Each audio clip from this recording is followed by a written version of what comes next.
Good day and welcome to this week's edition of WaterWise.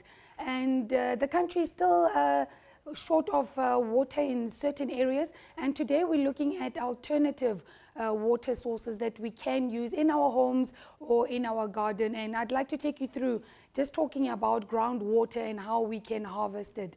So looking at groundwater, it is an important part of the water cycle. So in this picture, groundwater would be this region here where we've got water sitting underneath the ground, underneath the rocks, the soil particles, and also the sand. And here we're looking at the oceans. So what happens mostly with our water cycle, we have the oceans, we get evaporation.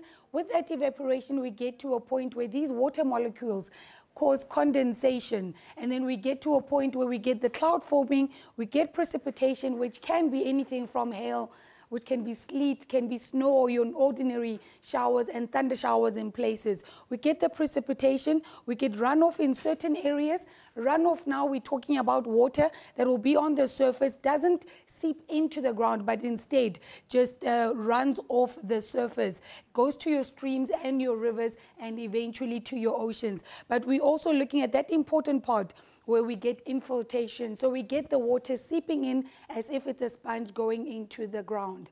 So what exactly is groundwater? Going through it again, it is a very important part of the water cycle. So it gets recharged every year or with every incidence of precipitation. And again, we mentioned that it can be rain, it can be snow which melts in the summer, it can be hail or even sleet.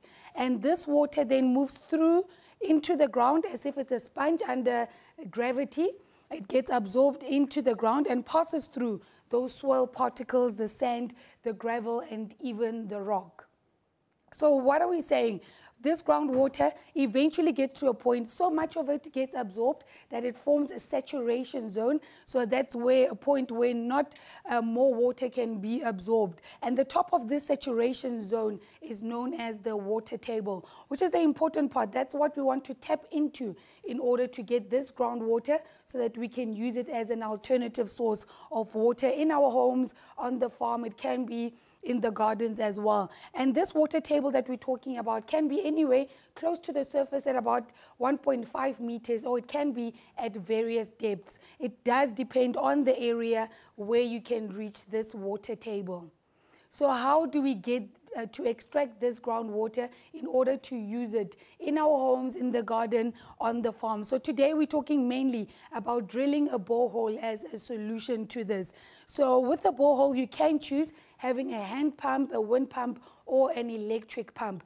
But please do be careful to actually consult your contractor that you get to install your borehole, which one would actually be best suited for your use. Now, looking at the drilling of the boreholes, we always say, look for a professional and reliable service to give a service provider for your borehole drilling, which will also be able to drill it for you. Beforehand, they need to do some research and planning ahead of it. So they need to drill it for you, maintain it, and repair any parts if anything should go wrong. If this is done by a professional service, you do find that the borehole can last anywhere up to about 20 years, which you can use. Your grandchildren can even get to a point where they'll be able to use this groundwater, which is taken from the ground using this borehole. So in a specific area, they'll be able to research where they've been boreholes in your neighborhood. It's always important, again, in order to get this professional and reliable people, look for references. So if you know of someone who's had a borehole installed on their property, ask them, how was it? So you always look at previous clients to see that it will suit your needs. So once that is installed in your home, you'll be able to use it for gardening. It can be as well used as a clean drinking source.